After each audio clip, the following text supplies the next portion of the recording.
ही आते हैं, DNA polymerase 1 से और डीएनए पॉलीमरेज 3 से। तो डीएनए पॉलीमरेज 3 जो है वो मेन पॉलीमराइजिंग एंजाइम्स है। ओके, अब बात करते हैं जो गैप है वो भी क्या हुआ, फिल हो गया। बचा क्या, अब आरएनए प्राइमर है, आरएनए प्राइमर को रिमूव करना है। तो आरएनए प्राइमर को रिमूव नहीं करेंगे तो क्यों जरूरत पड़ी रिमूव करने की, क्योंकि आरएनए में यूरेसिल होता है, यूरेसिल में म्यूटेशन होने की पॉसिबिलिटी बहुत ज्यादा होती है, क्योंकि uracil is not the part of DNA. तो उसको क्या करता है, तो जो आरएनए पॉलीमरेज 1 होता है वो तो फिल भी करता है, उसके अलावा वह आरएनए पॉलीमरेज को रिमूव करता है। यानी removal of RNA primer and filling the gap between the Okazaki fragment by DNA polymerase 1। यानी डीएनए पॉलीमरेज 1 आरएनए प्राइमर को रिमूव भी करेगा वहां से 1 बाय 1, और उसके बाद उसके जगह पे क्या करेगा, यूरेस मतलब फिर से adenine thymine uracil thymine guanine cytosine add करता जाएगा टेम्पलेट पे जो सीक्वेंस होगा। यूरेसिल ऐड नहीं करेगा ताकि डीएनए से कहीं भी यूरेसिल का कॉन्सेप्ट ही खत्म हो जाए, कहीं भी यूरेसिल ना आ जाए। अब जो बनाएगा इसका भी डीएनए पॉलीमरेज का जो पॉलीमराइजेशन डायरेक्शन होगा वो डायरेक्शन भी 5 to 3 डायरेक्शन होगा। ओके, यानी जो पॉलीमराइजेशन डायरेक्शन है वो उसको रिमूव किया। अब क्या हुआ, सारा का सारा एक स्ट्रैंड तो कंटिन्यूअस हो ही गया। अब ये हट गया, मान लीजिए ये डीएनए है, तो इस पे एक तो कंटिन्यू जा रहा है, तो इसमें से प्राइमर हटाना है, लेकिन जो डिसकंटिन्यू होगा तो सबसे पहले छोटा सा प्राइमर फिर इतना बड़ा पार्ट, फिर छोटा सा प्राइमर फिर इतना बड़ा पार्ट। तो ये क्या करता है, इसको रिमूव करता है और इसको क्या करता है, प्राइमर को भरता है, उसके बाद जो गैप बनता है उसको भी ये क्या करता है, पूरी तरह से भर देता है, और यहाँ पे इसी तरह से भरता चला जाएगा और इसी तरह से बहुत सारे छोटे छोटे फ्रैगमेंट बनते हैं। इसको अब क्या करेगा, इसको ऐड करने वाला जो एंजाइम्स है, यानी कि आपस में जो टुकड़े बने हैं, इस टुकड़े को क्या करेगा, ये ऐड कर देगा। कैसे ऐड करेगा, by the help of DNA ligase. DNA ligase क्या करता है, फॉस्फोडाइस्टर बॉन्ड बनाने में हेल्प करता है, और वो फॉस्फोडाइस्टर बॉन्ड बनाएगा और ये दोनों बन जाएगा। ये दोनों दोनों का जो डॉटर डीएनए है वो बन गए फाइनली, ये अलग डीएनए, ये अलग डीएनए। और एक डीएनए में जो ये पुराना वाला होगा इसको क्या बोलते हैं, टेम्पलेट, और ये न्यू। यानी एक डीएनए में जब कंप्लीट होकर अलग होगा, जो डॉटर डीएनए बनेगा उसमें 1 strand will be new and 1 strand will be old. तो ये बेसिस, जो ओल्ड और न्यू का जो बेसिस है, इसी को बोलते हैं सेमी कंजर्वेटिव। कंजर्वेटिव मतलब जो बैलेंस में था वही कंजर्व रह गया, यानी कंजर्व रह गया, और आधा जो हाफ पार्ट था वो नया आया, इसीलिए इसको क्या बोलते हैं, सेमी कंजर्वेटिव। तो अब हम बात करें तो इसी को प्रूफ करने के लिए कि डीएनए सेमी कंजर्वेटिव होता है, डीएनए से डिसकंटिन्यूअस होता है, तो इसको प्रूफ करने के लिए बहुत सारे जो है साइंटिस्ट ने इस पे वर्क किया, लेकिन कुछ साइंटिस्ट जो काफी सक्सेसफुल हुए उन्होंने इसको प्रूफ भी कर दिया।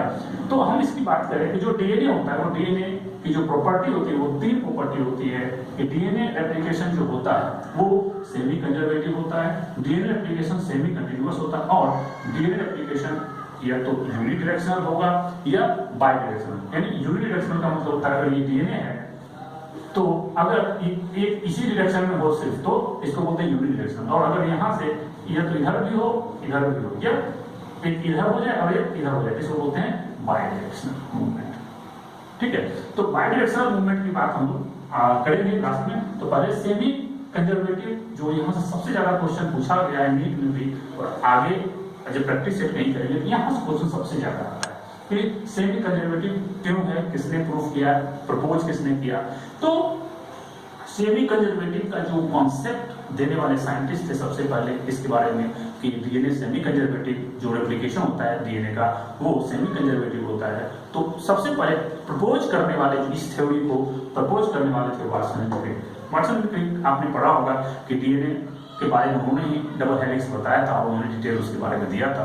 तो वाटसन एंड क्रिक प्रपोज किए थे लेकिन प्रूफ नहीं किए थे। तो प्रूफ करने वाले जो साइंटिस्ट थे वो थे मिचेल्सन एंड स्टार। ये पूरा नाम कभी कभी दे देता है, तो ध्यान रखिएगा, Matthew Meselson and Franklin Stahl, STAHL। तो ये मिचेल्सन एंड स्टार के नाम से इनको जाना जाता है, और मिचेल्सन एंड स्टार ने अपने एक्सपेरिमेंट के लिए एक बैक्टीरिया को चुना, उस बैक्टीरिया का नाम था इकोलाई। पूरे वर्ल्ड में जो सबसे ज्यादा एक्सपेरिमेंट हुआ है वो इसी बैक्टीरिया पे हुआ, इकोलाई पे। क्यों? इसलिए कि ये इजीली अवेलेबल होता है और कहीं भी, क्योंकि हमारे फिशेस के थ्रू बहुत सारे ई कोलाई हमारे स्टोमक में रहते हैं, तो कहीं भी जो नाली, कहीं का नाली निकल रहा हो किसी के हाउस से, वहां पे आप थोड़ा सा पानी ले लीजिए, उसमें जरूर कुछ ना कुछ ई कोलाई मिल ही जाएगा। तो आसान है, इसको कल्चर करना आसान होता है, इसको हैंडल करना आसान होता है, इसका जो रेप्लिकेशन का टाइम है वो हमें पता है, यानी डिवीजन का टाइम कितना देर में डिवाइड होता है वो हमें पता है। तो इस तरह से इस पे काफी वर्क हो चुका है, इसमें डीएनए कितना होता है, मतलब इसमें जीन कितने होते हैं, सारा कैलकुलेटेड है। तो इसके बारे में चूंकि इस पे स्टडी सबसे, चूंकि उस टाइम में नहीं हुआ था जिस टाइम में मिचेल्सन एंड स्टॉल थे, लेकिन इस पे इसको हैंडल करना बहुत आसान था, लैब में कल्चर करना बहुत आसान था, इसीलिए इस पे एक्सपेरिमेंट ज्यादा होता है। ठीक है, अब बात करते हैं इन्होंने क्या किया। इन्होंने अपने एक्सपेरिमेंट के लिए क्या क्या प्रोसीजर फॉलो किया। तो इन्होंने सबसे पहले क्या किया कि ई कोलाई को उन्होंने आइसोलेट किया और कल्चर किया। कल्चर करने के बाद, चूंकि कल्चर होता है तो बैक्टीरिया को कुछ भोजन चाहिए, क्योंकि वो रेप्लिकेशन तभी करेगा, यानी डिवीजन। रेप्लिकेशन का मतलब अगर एक बार डिवीजन हुआ इसका मतलब उसका डीएनए भी रेप्लिकेट करके 2 बना होगा, तभी तो 2 बैक्टीरिया बन गया होगा। तो रेप्लिकेशन अगर हुआ होगा तो रेप्लिकेशन के लिए क्या चाहिए, जो उसका न्यूक्लियोटाइड है वो चाहिए। तो उन्होंने क्या किया, मीडियम में सारा चीज लिया। इन्होंने क्या किया, N15 और N14 2 नाइट्रोजन के आइसोटोप लिए। चूंकि पहले ही बेस के बारे में डिस्कस हो चुका था कि बेस का जो फॉर्मेशन होगा उस बेस में नाइट्रोजन होगा, और वो नाइट्रोजन अगर डिवीजन होगा तो डिवाइड होकर दूसरे में नया जब बनेगा तो उसमें नाइट्रोजन की रिक्वायरमेंट चाहिए, क्योंकि नाइट्रोजन के बिना तो रिंग बनेगा नहीं, बेस तो बनेगा नहीं। तो उसमें उन्होंने क्या किया कि उस जब नया सिंथेसिस होगा, एक कल्चर उन्होंने बनाया। उस कल्चर के लिए इन्होंने क्या किया, उसमें N15 और N14 इन्होंने 2 तरह के आइसोटोप लिए। ये आइसोटोप एक्चुअली अमोनियम क्लोराइड का था। अमोनियम क्लोराइड क्या होता है, ये एक उन्होंने जो अमोनियम क्लोराइड उन्होंने बनाया उसमें N15 था और एक अमोनियम क्लोराइड था उसमें N14 था। इन्होंने 2, और सबसे बड़ा फायदा ये है कि N15 जो होता है वो हैवी होता है, रेडियो आइसोटोप नहीं होता है। रेडियो एक्टिव होता तो हार्म या नुकसान ज्यादा होता, इसीलिए इन्होंने क्या किया, N15 को इन्होंने सेलेक्ट किया। और इसकी वजह से क्या हुआ कि नुकसान एकदम नहीं, रेडियो एक्टिव के लिए ज्यादा चाहिए, इंफ्रास्ट्रक्चर वैसा चाहिए, उससे बचने के लिए पूरा सूट चाहिए, लेकिन इस केस में ऐसा कोई चीज की रिक्वायरमेंट नहीं हुई। तो इन्होंने 2 आइसोटोप नाइट्रोजन का लिए। ये बहुत इंपॉर्टेंट यहाँ क्वेश्चन पूछा गया है कि N14 और N15 उन्होंने जो आइसोटोप लिया था वो किसका लिया था, तो पहला नाइट्रोजन का, और जो हैवी है वो N15 और जो लाइट होता है वो N14 होता है। ओके, अब बात करें कि उनका एक्सपेरिमेंट का सीक्वेंस क्या था। उन्होंने जो सीक्वेंस फॉलो किया वो सीक्वेंस का कैसे उन्होंने किया। सबसे पहले उन्होंने ई कोलाई लिया जो अनलेबल था। अनलेबल मतलब उसमें N15 नहीं था, उसमें क्या होगा, N14 होगा।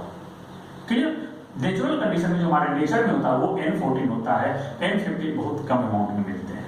ठीक है, तो वो चूंकि हैवी एलिमेंट से, हैवी आइसोटोप से नाइट्रोजन के, तो वो जनरल नेचर में बहुत कम अमाउंट में मिलते हैं। तो उन्होंने क्या किया, सबसे पहले एक ई कोलाई लिया जो अनलेबल था, जिसमें N15 एब्सेंट था। इन्होंने क्या किया, एक कल्चर तैयार किया। इस कल्चर को N में अमोनियम क्लोराइड को, ये पूरा कल्चर क्या था, अमोनियम क्लोराइड से मिक्स था। अब ये जो बैक्टीरिया था इसको छोड़ दिया गया कंटिन्यूअस डिवीजन के लिए, डिवाइड करता गया। जो N15 था, ये जब जितना भी बैक्टीरिया, हजारों लाखों बैक्टीरिया बना, तो लाखों बैक्टीरिया बनने के बाद क्या हुआ कि उसमें जब बहुत सारा बैक्टीरिया बनेगा तो उसमें 99.9999% चांस ये रहेगा कि जो इसमें जो नया बैक्टीरिया बना है उसके डीएनए में यही N15 गया होगा, यानी जो उसका जो बेस होगा डीएनए का उसमें N15 यानी हैवी आइसोटोप्स ही प्रेजेंट होगा। अब इन्होंने क्या किया, चूंकि अमोनियम क्लोराइड का ये था और ई कोलाई इसमें ग्रो कराया गया। दूसरा, N15 is not a radio active isotope, ये इसका फायदा होगा। अब इन्होंने आफ्टर सेवरल जनरेशन जब बैक्टीरिया को आइसोलेट किया और आइसोलेट करके जब उसका डीएनए को आइसोलेट किया गया, उसके डीएनए को आइसोलेट करने का जो प्रोसेस है वो है दैट इज कॉल्ड सेंट्रीफ्यूगेशन। जैसे हम लोग दूध से क्रीम निकालते हैं तो क्या करते हैं, सेंट्रीफ्यूगेशन के थ्रू ये बहुत ज्यादा उसको स्पीड में रोटेट करते हैं, जिसकी वजह से क्या होता है, उससे क्रीम अलग हो जाता है और मिल्क अलग हो जाता है। That process is called centrifugation. Centrifugation के लिए उन्होंने क्या किया था कि इन्होंने ये सीजियम क्लोराइड का एक ट्यूब लिया था, और वो एक ये सीजियम क्लोराइड का जो ट्यूब था उसमें इन्होंने क्या किया, जो बैक्टीरिया था इस बैक्टीरिया को क्या किया इन्होंने मिक्स कर दिया। अब इसमें बैक्टीरिया उसमें दिया और उसके बाद बहुत तेजी से जब घुमाए तो बहुत तेजी से घुमाने की बात है तो बैक्टीरिया बर्स्ट किया और बर्स्ट करने के बाद उसमें और भी बहुत सारे बर्स्टिंग एंजाइम भी डाले ताकि बैक्टीरिया बर्स्ट करे और बर्स्ट करेगा तो उसका डीएनए क्या बाहर आ जाएगा। तो जब डीएनए को उन्होंने देखा सीजियम क्लोराइड के, तो ये सीजियम क्लोराइड का इसमें कंसंट्रेशन है, बहुत सारा लिक्विड है और उसमें सीजियम क्लोराइड में क्या था कि इन्होंने इस पे ग्रेविटेशनल फोर्स जैसे ही रोटेट किए तो ग्रेविटेशनल फोर्स लगा, तो ग्रेविटेशनल फोर्स में जो भारी होगा वो नीचे आ जाएगा, जो हल्का होगा ऊपर रहेगा और जो दोनों का मिक्सचर होगा वो बीच में रहेगा। तो उन्होंने देखा कि जो सबसे ऊपर वाला पार्ट था इसमें 3 लेयर बने थे। इनका जो सीजियम क्लोराइड ग्रेडियंट मेथड था, इस सीजियम क्लोराइड मेथड के ग्रेडियंट मेथड के थ्रू ये मिचेल्सन एंड स्टॉहल ने क्या किया कि जब इन्होंने देखा और ये था ग्रेविटेशनल फोर्स, जब रोटेशन होता है तो नीचे की तरफ ग्रेविटेशनल फोर्स लगते हैं। ओके, तो ग्रेविटेशनल फोर्स की जो हैवी होगा वो नीचे आ जाएगा, जो लाइट होगा ऊपर। तो इन्होंने जब इसको क्या किया, इन्होंने पिपेट से निकाल लिया, फिर इसको भी निकाल लिया और जब एनालिसिस किया तो जो ऊपर वाला पार्ट था जिसको लाइट बोला गया क्योंकि इसमें N14 था, ठीक है। तो चूंकि इसमें रेडियोएक्टिव था तो जो कुछ अमाउंट में जो मिला था वो N14 था और थोड़ा सा अमाउंट में मिला था क्या, हाइब्रिड में एक स्ट्रैंड डीएनए का जो था N14 और दूसरा जो स्ट्रैंड था वो N15 था। क्लियर? तो और सबसे ज्यादा अमाउंट जो मिला वो N15 जिसको बोलते हैं हैवी, यानी अब हमारा डीएनए निकल गया हैवी का। और वही जब उन्होंने देखा डीएनए को तो क्या था, दोनों स्ट्रैंड क्या था N15 से लेवल था और इसका डायग्राम इस तरह से होगा, यानी ये लेवल डीएनए अब आइसोलेट हो गया। अब हमें पता चल गया कि वो जो बैक्टीरिया हमने लिया है, ये जो बैक्टीरिया था, ये बैक्टीरिया क्या था, इस बैक्टीरिया का डीएनए N15 से लेवल हो गया। यूं हम कह सकते हैं कि हमने लेवल बैक्टीरिया से लेवल डीएनए आइसोलेट करके ये देखा कि क्या हो रहा है, वहां पे N15 जा रहा है या नहीं जा रहा है। अब ये कंफर्मेशन हो गया। अब हमने क्या किया, यहां से लेवल ई कोलाई को क्या किया, हमने आइसोलेट किया और इसको हमने क्या किया नॉर्मल, इसमें क्या था N14 और N14 का मीडियम था लाइट। क्लियर? अब इस लाइट मीडियम में हमने क्या किया, इसको ग्रो कराया इस बैक्टीरिया को, ये क्या था, पूरा लाइट था। और एक जनरेशन हमें पता है कि लगभग 20 मिनट के बाद ई कोलाई एक बार डिवीजन कर लेता है, यानी 1 से 2 में कन्वर्ट हो जाता है। ठीक है, तो 11th के चैप्टर में सेल डिवीजन में ये पढ़ाया जाता है कि जो बैक्टीरिया होता है ई कोलाई वो 20 मिनट में क्या होता है, एक बार डिवाइड हो जाता है। एक बार डिवाइड हुआ इसका मतलब है कि डीएनए का एक बार रेप्लिकेशन होगा। और जब एक जनरेशन के बाद उन्होंने क्या किया, बैक्टीरिया से डीएनए को आइसोलेट किया, दोनों बैक्टीरिया से, तो दोनों बैक्टीरिया का डीएनए जब उन्होंने देखा तो दोनों बैक्टीरिया का एक स्ट्रैंड N14 और एक स्ट्रैंड N15 था। और चूंकि N15 हमने यहां से लिया था, ये पैरेंट था, यहां से हमने लिया था N15 और N15 यहां आ रहा है, इसका मतलब ये डीएनए जो है ये कहां से आया है, ये पैरेंट से आया है और हाफ किससे आया है, ये लाइट से आया है। तब इन्होंने ये प्रूफ कर दिया कि इसका कंक्लूजन ये निकला कि जो डीएनए होता है वो सेमी कंजर्वेटिव क्या होता है, सेमी, ये जो मोड ऑफ रेप्लिकेशन है ये सेमी कंजर्वेटिव मोड है और डीएनए जो रेप्लिकेशन हुआ वो DNA replication is semi conservative. तो पहला पॉइंट जो था हमारा DNA replication is semi conservative, इसको प्रूफ किसने किया, मिचेल्सन एंड स्टॉल, इन्होंने इसको प्रूफ कर दिया और ये सारा जो है इसका एक्सप्लेनेशन है। तो यहाँ से क्वेश्चन बहुत आते हैं, इस पोर्शन को आप सबसे मजबूत कर लीजिएगा क्योंकि ये आसान समझने में है और कैसे कैसे बेसिक चीजें हैं ये हमने डिस्कस कर लिया। ओके, तो अब हम लोग देखते हैं कि जैसे हम लोगों ने देखा कि डीएनए रेप्लिकेशन सेमी कंजर्वेटिव था, वो प्रपोज कौन किया था या ये कॉन्सेप्ट किसने दिया था, वाटसन एंड क्रिक ने, लेकिन प्रूफ किसने किया था, मिचेल्सन एंड स्टॉल ने। तो उन्होंने प्रूफ कर दिया कि डीएनए रेप्लिकेशन जो होता है वो सेमी कंजर्वेटिव होता है। अब इसी के बेसिस पे एक और साइंटिस्ट थे जिन्होंने ये प्रूफ इनडायरेक्टली प्रूफ ये यूं कर सकते हैं, दूसरे मेथड से इन्होंने प्रूफ करने की कोशिश की कि डीएनए जो रेप्लिकेशन होता है वो सेमी कंजर्वेटिव होता है। तो क्योंकि डीएनए जो होता है वो क्रोमोसोम्स में होता है और एक chromosomes DNA plus histone protein से नॉन हिस्टोन प्रोटीन से बना हुआ होता है। तो जो क्रोमोसोम रेप्लिकेशन अगर सेमी कंजर्वेटिव प्रूफ हो जाता है तो ये अपने आप प्रूफ हो जाएगा कि डीएनए जो रेप्लिकेशन होता है वो सेमी कंजर्वेटिव होता है। ठीक है, तो क्रोमोसोम रेप्लिकेशन सेमी कंजर्वेटिव, इसको प्रूफ करने वाले साइंटिस्ट जो थे वो टेलर थे। टेलर एक्चुअली जो मिचेल्सन एंड स्टॉल ने था उन्होंने बैक्टीरिया पे प्रूफ किया था, लेकिन इन्होंने सबसे पहले क्या एक प्लांट लिया, उस प्लांट का नाम था विसिया फावा, जो कि जनरल में बॉर्डर क्वीन के नाम से जाना जाता है। तो विसिया फावा बहुत इंपॉर्टेंट, यहाँ से क्वेश्चन पूछा जा चुका है। और इन्होंने क्या किया, रूट टिप क्यों लिया? रूट टिप इसलिए लिया कि रूट टिप काफी डिवाइडिंग होता है, क्योंकि वो मेरिस्टेमेटिक सेल होता है और वो डिवाइड बहुत तेजी से करता है। ठीक है, तो हमें ऐसे सेल लेना है जो डिवाइड करे। तो इन्होंने भी उसी तरह से सेल लिया जो डिवाइड करता था, वो मेरिस्टेमेटिक इन नेचर था। तो इन्होंने क्या किया, रूट टिप ऑफ विसिया फावा इन्होंने लिया और इन्होंने क्रोमोसोम को लेवल करने के लिए जो एजेंट लिया, या जो डीएनए को एजेंट करने के लिए जो डीएनए को लेवल करने के लिए जो लेवलिंग एजेंट था वो था H3TDR। इसी को बोलते हैं ट्राइसिएटेड थायमिडीन। ट्राइसिएटेड थायमिडीन, चूंकि ये थायमिन है, ये थायमिन सिर्फ डीएनए में जाएगा, क्योंकि ये सिर्फ डीएनए में पाया जाता है। तो इसीलिए ये सोच के लिए कि हम ऐसा चीज लेते हैं जो सिर्फ डीएनए को लेवल करे और किसी चीज को ये लेवल ना करे। और ये H3TDR जो था ये रेडियो एक्टिव एलिमेंट था, जबकि जो मिचेल्सन एंड स्टॉल ने लिया था वो हैवी आइसोटोप्स को लिया था। तो ये रेडियो एक्टिव था, तो इसमें थोड़ा सा ज्यादा प्रिकॉशन लेना पड़ा। तो इनका जो सीक्वेंस था, ये सीक्वेंस इन्होंने जो फॉलो किया वो सीक्वेंस इस तरह से है। इन्होंने सबसे पहले एक मीडियम तैयार किया जो H3TDR का मीडियम था, और इन्होंने जो रूट टिप ऑफ विसिया फावा उसमें इसको उस मीडियम में इन्होंने उस टिप को क्या किया, डाल दिया और काफी जनरेशन तक, यानी सेवरल जनरेशन तक उसको क्या किया, छोड़ दिया। किसके लिए? डिवीजन करने के लिए। तो डिवीजन करने के बाद बहुत सारे सेल्स बनेंगे, और बहुत सारे सेल्स जब बनेंगे तो उससे क्या किया, उन्होंने डीएनए उसका आइसोलेट करके देखा, या क्रोमोसोम उसका आइसोलेट करके उस सेल से उन्होंने देखा। तो उन्होंने देखा कि जो, तो अब जब एक बहुत सारा जनरेशन होगा तो बहुत सारा सेल हमें मिलेगा। चूंकि ये मीडियम ही H3TDR है, तो सारा का सारा जो क्रोमोसोम उससे मिलेगा वो क्या होगा, ये 100% आर्म क्या होगा, लेवल होगा। ये क्रोमोसोम 2 आर्म के बने होते हैं, यानी इसको एक को बोलते हैं क्रोमेटिड, एक बोलते हैं क्रोमेटिड, यानी एक क्रोमोसोम 2 क्रोमेटिड के बने हुए होते हैं। तो ये पूरा का पूरा क्रोमोसोम जो था दोनों क्रोमेटिड, यानी 100% आर्म क्या था, ये H3TDR से क्या था, लेवल था। अब इन्होंने एक फर्स्ट स्टेप में ये किया।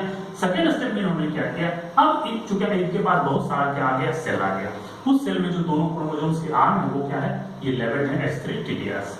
अब इन्होंने क्या किया, एक ऐसा मीडियम था जो H3TDR नहीं था, नॉर्मल मीडियम था, जिसमें ये सिर्फ डिवाइड कर सके उस कल्चर मीडियम। कल्चर उसको बोलते हैं जिसमें सब न्यूट्रिएंट्स मिला हुआ रहता है, ताकि ये जो टिप्स है, ये रूट टिप्स, ये आसानी से डिवाइड कर सके। तो इस कल्चर मीडियम में H3TDR नहीं था, यानी रेडियो एक्टिव लेबलिंग एजेंट जो था वो यहाँ पे एब्सेंट था। इन्होंने क्या किया, एक जनरेशन तक इसको डिवाइड करने दिया। जैसे वहां पे एक जनरेशन जो बैक्टीरिया का था वैसे ही तो इन्होंने क्या किया, माइक्रोस्कोप से देखा कि भाई एक डिवीजन के बाद हमको रोक देना है। तो इन्होंने एक जनरेशन के बाद जब देखा इन्होंने क्रोमोसोम को, तो दो, चूंकि एक जनरेशन के बाद क्या बनेगा, 2 बनेगा, 2 सेल बनेगा। तो दोनों सेल से उन्होंने जब क्रोमोसोम को आइसोलेट करके देखा, तो दोनों क्रोमोसोम में देखा 50% आर्म इसका, 50% आर्म इसका क्या था, ये लेवल था, और 50% क्या था, अनलेवल था। इसके बेसिस पे इन्होंने कहा कि ये जो मोड ऑफ रेप्लिकेशन है, यानी क्रोमोसोम का जो रेप्लिकेशन हो रहा है वो भी क्या है, सेमी कंजर्वेटिव है। तो ये डेटा हम कह सकते हैं कि टोटल का अगर हम कहें, तो टोटल अगर 100% क्रोमोसोम हम मान लेते हैं, ये और ये मिला के 100%, तो 100% का 50% और 50%, यानी 100% का 50% arm of 100% chromosome is level. और दूसरे सेंस में हम ये कह सकते हैं कि 50% आर्म, यानी इसका और इसका मिला के टोटल आर्म कितना, 1 2 3 4, टोटल आर्म्स कितने हो गए, 4। तो 4 में 50% arm among total arm is level, यानी टोटल 4 आर्म है, 4 आर्म में 2 arm 2 arms is labored and 2 arms is unlabored, यानी 50% is labored और 50% arm is unlabored। तो इसके बेसिस पर हम ये लाइन कह सकते हैं। अब इसको एक जनरेशन इस दोनों को और छोड़ दे इसी मीडियम में जहां पे TDR नहीं था, तो अगला जनरेशन में क्या होगा, एक जनरेशन से क्या बना 2 क्रोमोसोम्स बनेगा, दो जनरेशन से क्या बनेगा 4 क्रोमोसोम बनेगा, यानी यहाँ पे ये 4 क्रोमोसोम्स बने। तो 4 क्रोमोसोम में क्या था कि 4 क्रोमोसोम में टोटल आर्म अगर हम देखें तो 8 है, 8 आर्म्स है और 8 आर्म्स में सिर्फ और सिर्फ 2 आर्म्स क्या है लेबर्ड है। ठीक है, ये यूं हम कह सकते हैं कि जो 50% क्रोमोसोम का आर्म है वो क्या है अनलेबर्ड है और जो 50% आर्म है उसका 50% क्या है लेबर्ड है।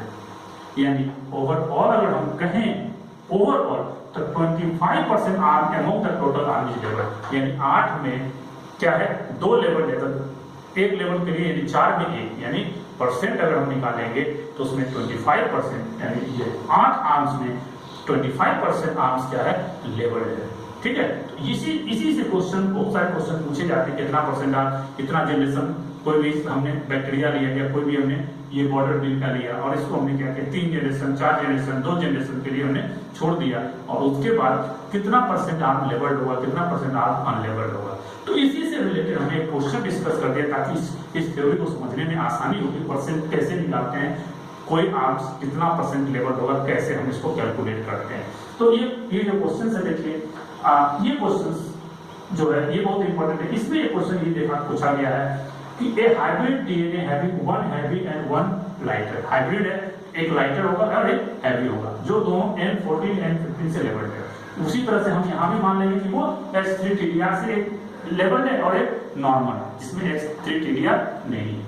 तो स्ट्रैंड वाइज अब ये तो एक हाइब्रिड मेरे पास था, अब हाइब्रिड का क्या किया वाज अलाउ टू रेप्लिकेट, अब हम इसको क्या किया रेप्लिकेशन के लिए छोड़ दिया।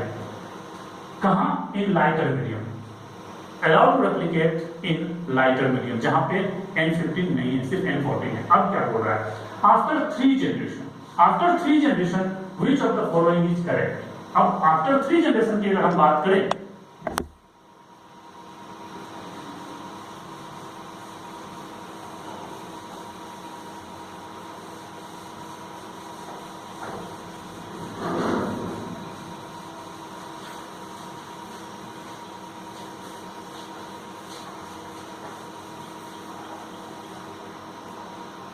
और आफ्टर 3 जनरेशन की बात करें तो अब हम बात करते हैं कि जैसे हमारा ये मान लेते हैं, ठीक है, तो हमारा ये क्या था N15 और ये क्या था N14।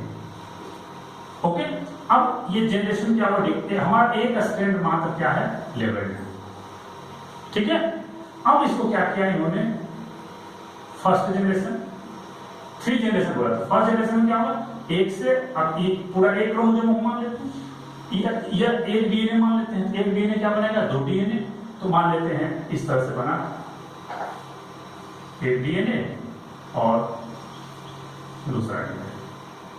तो इसमें क्या होगा कि चूंकि यहां से एक ही आएगा N15 तो ये एक में N15 होगा और एक इसमें N14 होगा।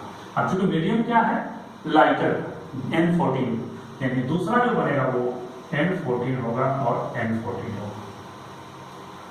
क्लियर। अब तीसरा जनरेशन अगर हम ले थर्ड जनरेशन, तो अब ये 2 है तो थर्ड जनरेशन 2 से 4 बनेगा, यानी 1 से 2 2 से 4, तो 4 जब बनेगा तो क्या होगा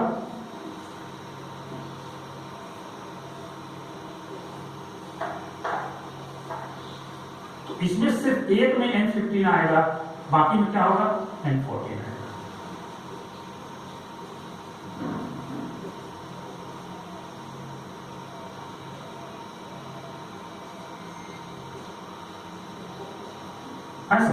तो ये अब हमारा हो गया थर्ड जनरेशन।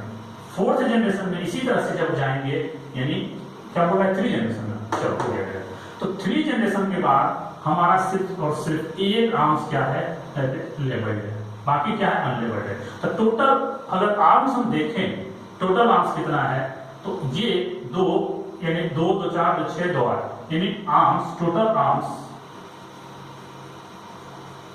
8 और लेबल्ड कितना है ओनली 1। तो अगर हम परसेंट निकालें ये परसेंट अगर हम निकालें तो परसेंट कैसे निकालते हैं, क्योंकि 8 में 1, इसलिए 1 में 1/8, इसलिए 100 में 1/8 इंटू 100 डिवाइड करेंगे तो कितना आ जाएगा 12.5% लेवल। यानी टोटल का बात अगर करें तो टोटल आर्म्स में 12.5% हमारा लेवल है और 87.5 जो होगा वो अनलेवल्ड होगा।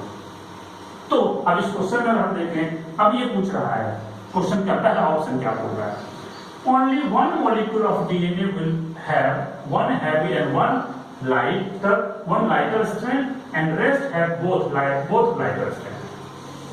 पहला ऑप्शन में ये बोला है कि जितना भी थर्ड जनरेशन की बात करो जो डीएनए बनेगा उसमें सिर्फ और सिर्फ एक का 50% ये बोल रहा है, यानी 50% तो एक, यानी एक डीएनए में क्या होगा 2 स्ट्रैंड होगा, तो एक स्ट्रैंड क्या है हैवी है और एक लाइट, बाकी जितना भी बनेगा उसमें क्या होगा लाइटर होगा। तो पहला ऑप्शन क्या हो रहा है, यही बात है, टोटल इतना बना जिसमें एक क्रोमोसोम का एक आर्म क्या है N15, बाकी क्या है N14, और इधर जो बचा जो सबका सब क्या है N14। इसका मतलब ये भी ऑप्शन सही है, ये ऑप्शन सही है। अब चलते हैं दूसरे में क्या बोल रहा है, 12.5% of DNA molecule will have only one heavy and one lighter strand and rest 87.5% have both lighter strand। ये भी सही है, कैलकुलेट अगर हम करें तो 12.5% DNA molecule will have 25% का मतलब हुआ कि हमारा अगर 12.5% ऑफ डीएनए यानी इसका जो डीएनए है इस डीएनए का 12.5% क्या है लेवल्ड है, ओनली वन है, इसका मतलब एक ही हैवी है और इतना परसेंट क्या होगा लेवल्ड, बाकी जो 87% है वो क्या है लाइटर है। ये ऑप्शन भी क्या हो गया सही हो गया। आया समझ में। अब बात हम करें कि 6.25% of the strand will be heavy and rest 93.75% will be lighter।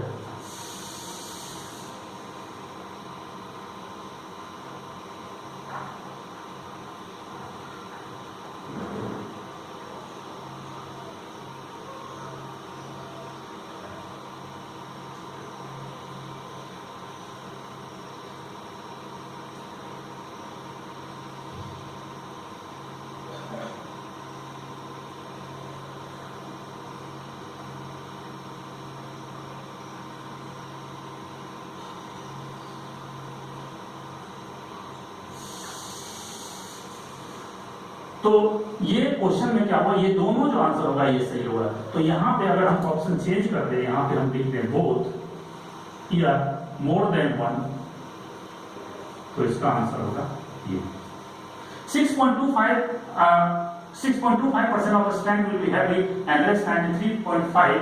तो ये अगर हम देखें तो इसमें हमारा जो कैलकुलेशन है ये सही नहीं आ रहा है, ये कितना आ रहा है 12.5% क्या हो रहा है लेवल हो रहा है, 6.25% लेवल नहीं हो रहा है, इसलिए इसका आंसर जो होगा वो मोर देन 1 होगा। अब ये देखिए नीट 16 में सिंपल क्वेश्चन पूछा, एकदम बिल्कुल आसान सा क्वेश्चन। तो ये तो हम क्वेश्चन बताएंगे, इस क्वेश्चन को थोड़ा सा और भी जहां से मिले डिस्कस कर लीजिएगा, और भी देखिएगा कि 3 जनरेशन के बाद क्या होता है, 2 जनरेशन के बाद क्या होता है, 4 जनरेशन के बाद होगा, आप खुद से प्रैक्टिस कर लीजिएगा। अगर आप क्वेश्चन प्रॉब्लम आएगी तो आप हमें मेरे पर्सनल व्हाट्सएप पे आप उसको सेंड कर दीजिएगा, ठीक है, मैं इसको कैलकुलेट करके आपको बता दूंगा। एक नीट 16 में एक सिंपल क्वेश्चन पूछा कि Taylor conducted the experiment to the prove semi conservative mode of chromosome replication. Taylor ने जो एक्सपेरिमेंट किया क्रोमोसोम की सेमी कंजर्वेटिव वो किस पे किया, उसका नाम क्या है। तो विंसिया रोजिया नहीं, इन्होंने क्या किस पे किया था, टेलर ने किया था बॉर्डर बीन पे, जिसका नाम था क्या विशिया फावा। तो विशिया फावा इसका बेस्ट एग्जांपल है। हंसने का पॉसिबिलिटी है कि ये semi conservative mode of chromosome बोल रहे हैं, अगर क्रोमोसोम है तो ये हुआ विशिया फावा, और टेलर ना दे करके अगर यहाँ पे डीएनए दे दिया जाए तो डीएनए सेमी कंजर्वेटिव किसने बताया था, मिचेल्सन एंड स्टार ने, और उन्होंने जो एक्सपेरिमेंट किया था उन्होंने इक्वलाइट एक्सपेरिमेंट किया था। ओके, तो इस तरह से क्वेश्चन आप प्रैक्टिस कर लीजिए यहाँ से टॉपिक का, और यहाँ से क्वेश्चन जब फंसेगा तो यहाँ पे क्वेश्चन आप फंसने की पॉसिबिलिटी नहीं है। अगर आप इसको ठीक से प्रैक्टिस कर लेते हैं तो क्वेश्चन यहाँ से आपको नहीं फंसेगा।